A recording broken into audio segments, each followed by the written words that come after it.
Hey everybody, Rob here in Bakersfield, California. Getting ready to head out on the 2001 Softail. Do my Throwback Thursday. And this week I'm going to tell you why I quit wearing my wedding ring on patrol.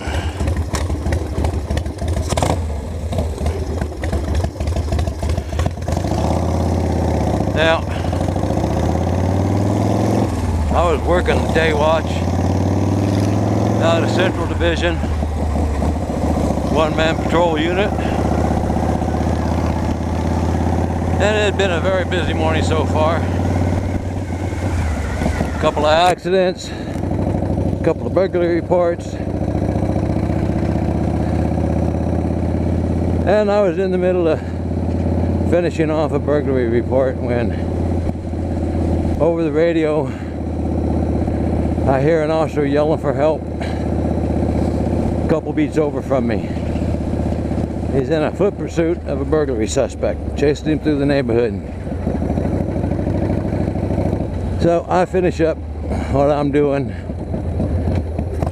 Nobody else is answering up on the radio because everybody else is just as busy. I run out to my patrol car, throw my evidence kit and reports in the passenger side of the seat, jump in the car, get on the radio and let dispatch know that I'm responding to help. Of course, that's not an authorized code 3 call, so that means I have to do the speed limit, obey all the traffic laws, and I can't run code 3 to get there. So I'm getting over there as best I can through the traffic. And I get over there, finally to the area, and I'm trying to find him. I'm on the street to where he last put out his last location. He comes back on the air, well now he's 2 streets over from there, so I go over to that area. Still don't see him or nothing. So I parked the car in the last area that I knew he was at. I get out of the car and I'm looking around and I'm listening on the radio. And he puts out that he's chasing the suspect 1 block over. Chased him in through a yard and the suspect just went over the fence. And he can't get over the fence to get him. So I jump back in the car, zoom over to that 1 block over, jump out at the address, and I go running into the backyard. Of course, I'm wearing my non-department approved felony flyer running shoes instead of my dress uniform shoes. And I see this 6-foot high redwood fence in the yard that the suspect supposedly had just jumped over. So I go running at it and I hit that fence at full steam. And if you know anything about free running, it's like where you just take and you jump up, put your foot right in the middle of it and vault right over the fence, which is exactly what I did. And as I'm going over the fence out of the corner of my eye, I see the other patrol officer down at the other corner trying to climb up over the fence, but he can't get any grip because he's wearing them stupid dress shoes for inspection.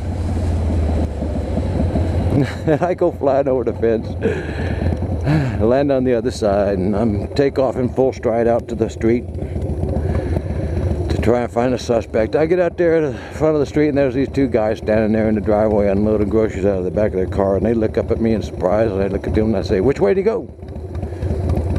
And they look at me with this dumb look on their face and they go, "The burglar that just come running out of your backyard, which way did he go?" And they go, "Oh," and then they point over to this other house.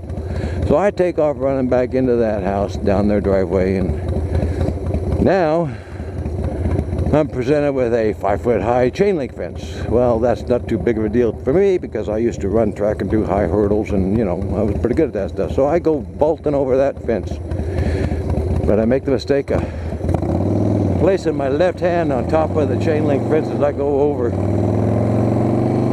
And as I do so, my wedding ring catches on the top of the fence, hooks into it, and the little metal parts of the fence are sticking up, go gouging right into my ring finger. And as I go over the fence, that kind of catches me and it hooks me and I fall to the ground. So now I'm laying there on the ground. I get up and I'm trying to undo my finger and my ring from the top of the chain link fence. And I hear a rustling in the bushes behind me about 40 feet away. And I turn and look, and I see the suspect bolt from his hiding place in the bushes along the house there in the backyard. So I jerk my hand free from the fence and take off after him. And we go running out to the front of the street, and we go running down the sidewalk, and there I am running down the sidewalk, flinging blood everywhere from my left hand. I pull my walkie-talkie out of the holder on the gun belt and call dispatch to tell them I'm now in foot pursuit and I need a cover unit. We're heading southbound on the street. Well, then she comes back on, she wants to know, well, what street are you on? What's your location? I have no goddamn clue what the name of the street is that I'm on, because I've never worked that area there before. So the best thing I can do is I get back on the radio and I tell her I'm 3 blocks west of the last position the officer put out on the air. I don't know the name of the street, and I stick my radio back in the holder because that was slowing me down. And I'm still running after the guy. He's running down there. He's probably got about, a 3 or 4 house head start on me. Dispatch is yelling on the radio, does anybody know where he's at? Anybody see him? You know, meaning me. Well, nobody knows. Everybody else is, heading over to the other street about a block east of me instead of the street that I'm on. And I can hear them, the engines, the cars running up and down the street the next block over.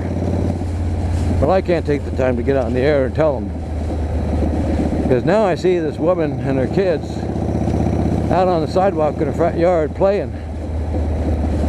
So I yell at the guy, stop, police. That gets her attention. She looks up and sees us running. And I yell to her, look out, get out of the way.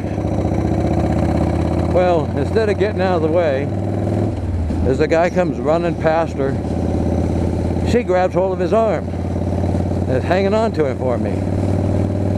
Well, as I catch up, I hear him say to her, let go of me, I'm going to shoot you. All right, well, I now have to assume he's got a gun. She lets go of him. He runs into her backyard. I'm now about 3 steps behind him. He goes to vault over that fence. He's up in the middle of it, and I just body slam against him. I grabbed his collar with my left hand and his belt with my right hand, and I took and just threw him to the ground. Put my foot in the middle of his back, drew my gun on him, and I told him, don't move or I'll shoot you. But now the radio dispatch is still wanting to know where I'm at, so I yell to the lady, what's your address here? She tells me what the address is, so I have to put my gun into my left hand, pull the radio out with my right hand, tell dispatch where I'm at. So I'm sitting there, I got the radio in the right hand, the gun in my left hand's bleeding. And I got him laying on the ground with my foot in his back. And about that time I hear a bunch of tires squealing out front, which means the cavalry has arrived. I got a couple officers come running into the backyard. I yelled at him, watch out, he said he had a gun. He goes, well, I don't have a gun. Well, we handcuff him, get him up, check him, and sure enough, he didn't have a gun. And I tell him, you know how stupid that was for you to say that? You could have got yourself shot and killed. And the thing is, if he'd have reached underneath his body to his waistband, pretending he had a gun, I would have been perfectly justified in shooting him in the back. And now all you people out there, they're be raising hell. He shot an unarmed suspect in the back. Well, you goddamn right. Idiot said he had a gun, said he was going to shoot her. He makes a furtive movement like that. I'm not going to sit there and wait till he pulls the gun out and starts shooting to find out if he's telling the truth or not. I'm going to go based on what I know. And that is that he said he was going to shoot her. So I have to assume he's got a gun. If he made a movement like that, that'd have been it. So anyways, they get him handcuffed. We get him up, walk him out to the street. Sergeant shows up. He takes one look at my hand, blood everywhere. Tells me you better go to the ER and get that fixed up. So I let the other officers take the arrest. I go to the ER, and I get to spend the next 3 or 4 hours sitting in the emergency room waiting to get patched up. I had to remove my ring, clean it up, put in a couple of sutures, sew it up, bandage it all up. They got done with me just in time to have about an hour left of my shift to get back out on the street, meet up with the sergeant. And he told me to just go ahead and head back to the office, back to the station, fill out the injury reports, which I did. I ended up getting home a couple hours late that night because all the reports I had to finish writing, and it was a little difficult to do with only one hand. And I get home, come inside, and there's my wife sitting up waiting for me to get home, like she normally would. She always worried when I didn't get home on time. Didn't know if I was going to be coming home or not. And I come walking in the door with my left hand all bandaged up. And of course then it's the whole story of what happened. Are you okay? You know, all that. And she was pretty good about all those times that I'd come home injured, come home late, or the times the sergeant or a lieutenant would show up at the door to bring her to the hospital to see me because I wasn't coming home from the end of watch that night. It was hard on her, but she never insisted that I quit. She just endured the mental anguish that all police officers' wives go through, especially when you end up coming home late, coming home bandaged up. The worst ones though were when there'd be a knock on the door and I was several hours late, and she'd open the door to be greeted by a sergeant or a lieutenant there to take her to the hospital because I wasn't coming home. And that happened quite a few times. And those will be in future Throwback Thursdays. So that's just a short little story as why I quit wearing my wedding ring when I was on patrol. And she understood that after that. Of course, it did present a problem with ladies always trying to hit on me because they didn't think I was married. So, but that was better than getting my finger caught on another fence and ripping my finger off. So see y'all later. See you next week. Hope you enjoyed the story. If you did, hit the like button. Give me a comment. If you want to hear some more stories, subscribe and come back next Thursday.